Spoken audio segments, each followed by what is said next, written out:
All right. Good morning, everyone. This is going to be the review for exam one. So I got a couple emails from you wondering what you missed. I figured if you pull out your exam and you pull out your answers, we can go through it one question at a time so you can see what you missed. All right. Number one. The following are reasons for specialization of labor.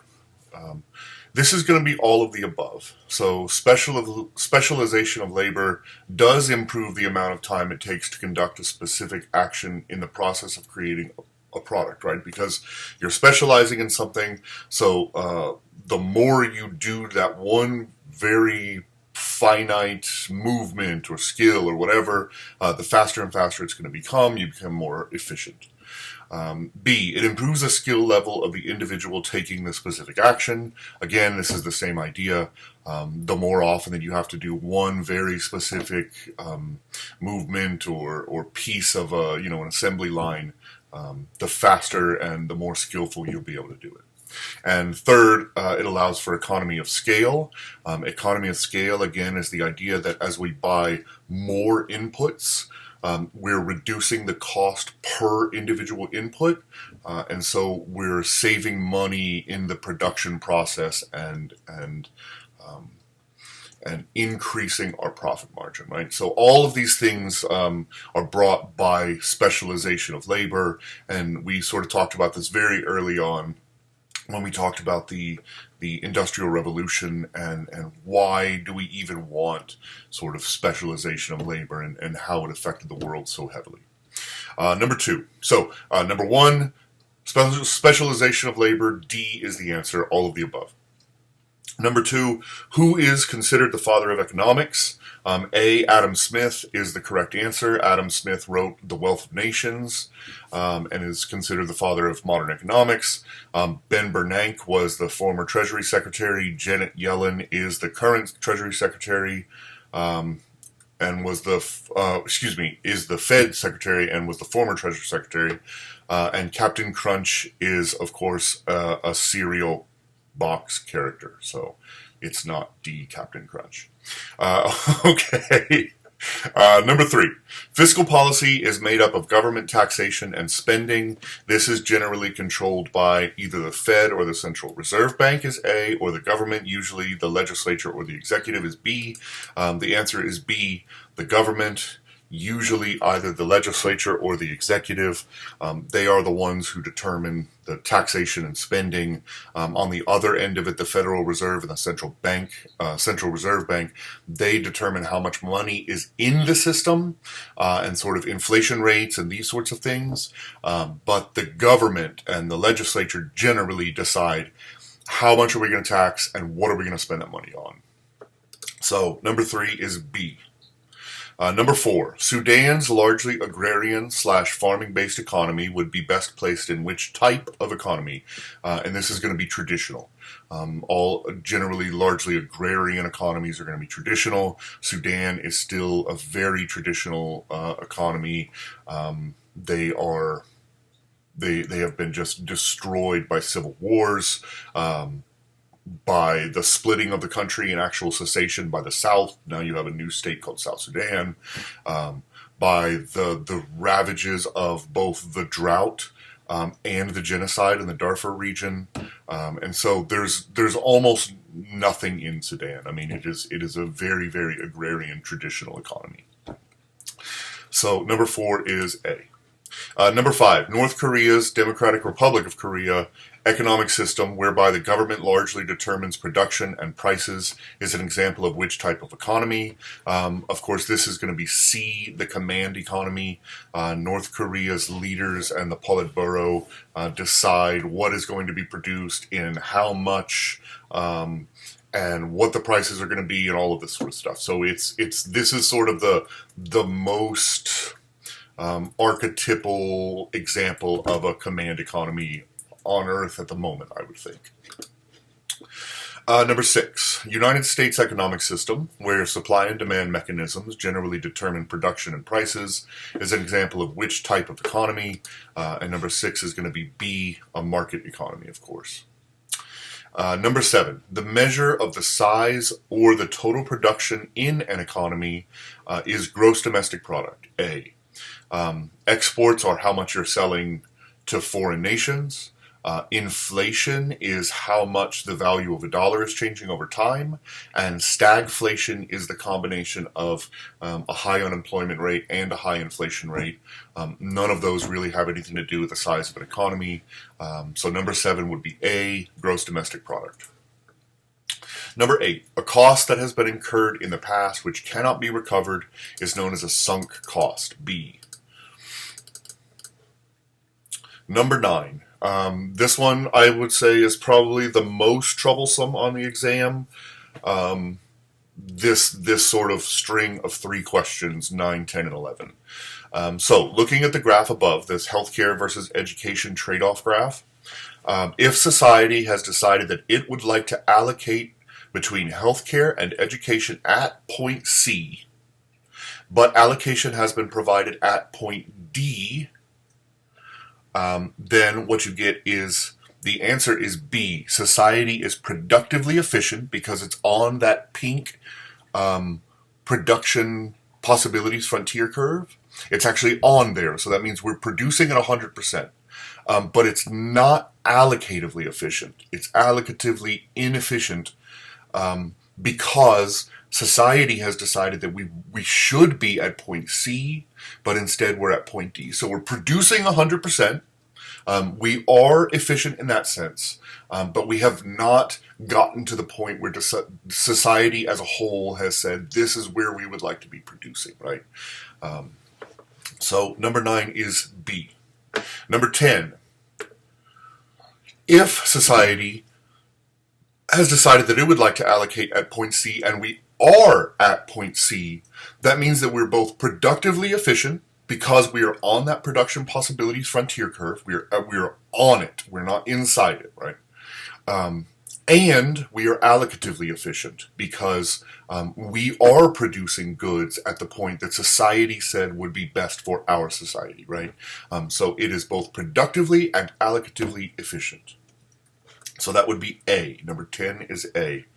And then number 11, if we decide that we want to produce at point C, but allocation has been produced at point R, that means we're neither producing efficiently because we're not on the production possibilities frontier curve, we're inside of it, which means we're producing inefficiently, and we're also not producing allocatively efficiently because we're not on that point C, right? So this is neither. The society is both inefficient, productively and allocatively. It's a strange word. Number 11 is C. All right. Number 12. The place where the supply curve and the demand curve cross is known as, and this is going to be D, the equilibrium. A lot of you picked point A, the price point, and it kind of is, right? When those two things cross, that's going to be how a business sets its price. But it's also how customers determine their demand. And so in reality, it's D. It's just the equilibrium. It doesn't really tell you one way or another, generally because on a supply and demand curve, there is no sort of price marker. So this is going to be D, equilibrium. Number 13, a good for which demand increases when incomes rise is a normal good, A. And a good for which demand increases when incomes drop, this is an inferior good. These are the goods that when people start getting poorer, that's when demand for them increases, right? This is going to be like a, there's a Dollar General on every corner in America now, sadly, because that seems to be the future of our American society is Dollar Trees and Dollar Generals. They keep pushing people into poverty, and so these inferior goods are becoming more and more and more in demand over time in America. We will talk about that later in the semester too. All right, where are we? Number 15.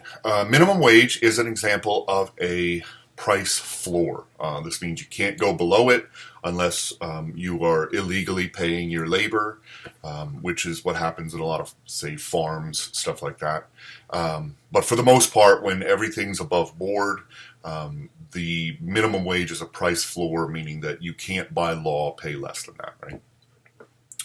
Number 16, which of the following can affect the demand for labor? And this is going to be all of the above, right?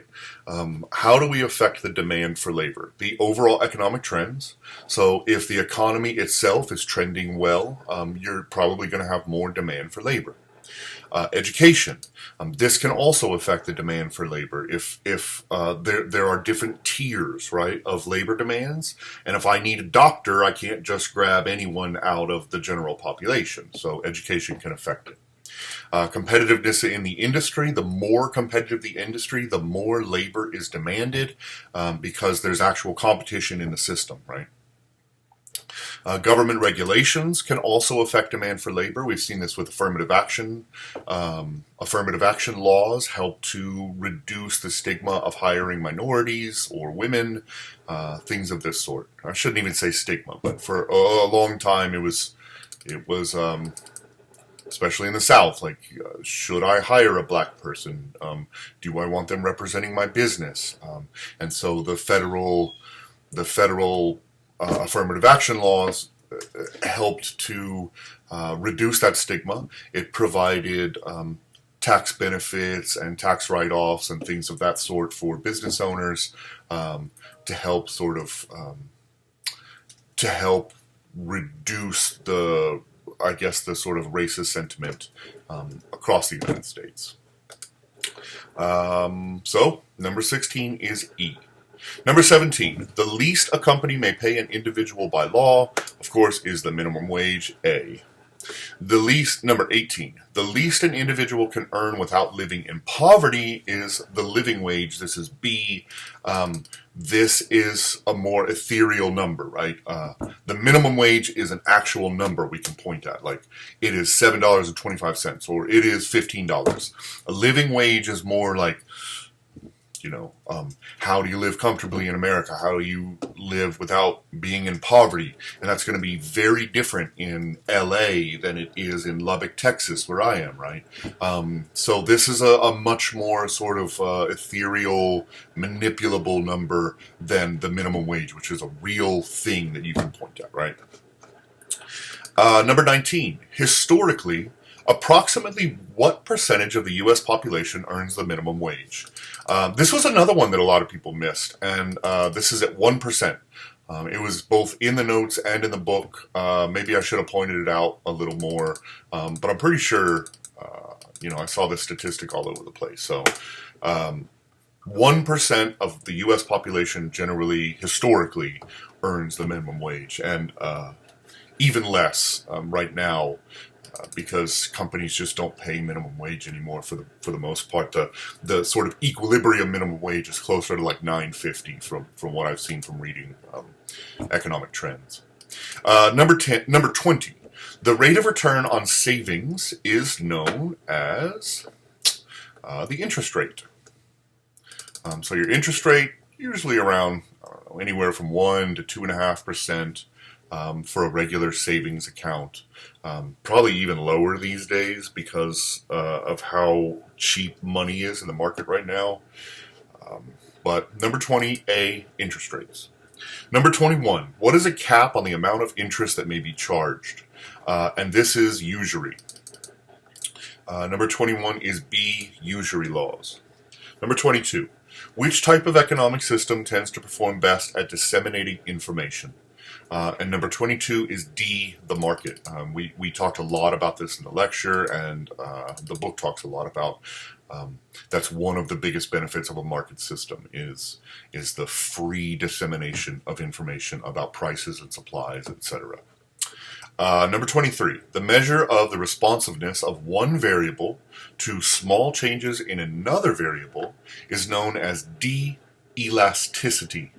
All of these things that I listed here are statistical terms.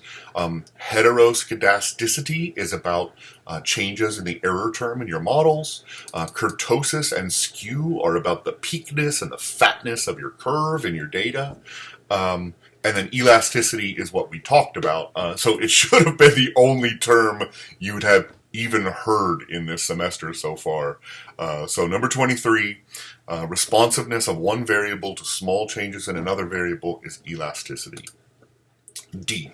Number 24, a product with a price elasticity that's low of 0.35, like gasoline, would be considered inelastic. B. Demand doesn't change a whole lot for these sorts of products, right? You have to have gas, you have to have electricity, you have to have water. Regardless of what the price is, you're not going to change the demand a whole lot, right? They are very inelastic products. Number 25, a product with a price elasticity of 2.35, such as restaurant dining, is considered an elastic product, right? Because this is something where small changes in the prices can drastically increase or reduce demand, right? And so restaurant dining, if you increase the cost of your steak from, say, $10 to $11, instead of like a 10% bump in demand that came from that 10% change in price, you're going to get a 40% reduction in demand. That's highly elastic, right? And so restaurant dining would be considered an elastic demand. And that's A. Okay, so just to run it off. 1D, 2A, 3B, 4A, 5C, 6B, 7A, 8B, 9B, 10A, 11C, 12D, 13A, 14B, 15B, 16E, 17A, 18B, 19B, 20A, 21B, 22D, 23D, 24B, 25A. All right, that's your review. I will work on getting some more content up today. You all did really well on the exam, but again, I try to make the first one pretty easy, okay? Because I want to help to build your confidence. I want you to feel like you do deserve to be here. You're smart enough to be here. All of you are. So stick with me. It's going to get a little tougher over time, but I'm really excited about the very beginning. We probably had an 88 to a 90 average on the exam. So you guys did really, really great. All right, stay warm, stay safe, and look for more content coming up today. Have a great day. Bye.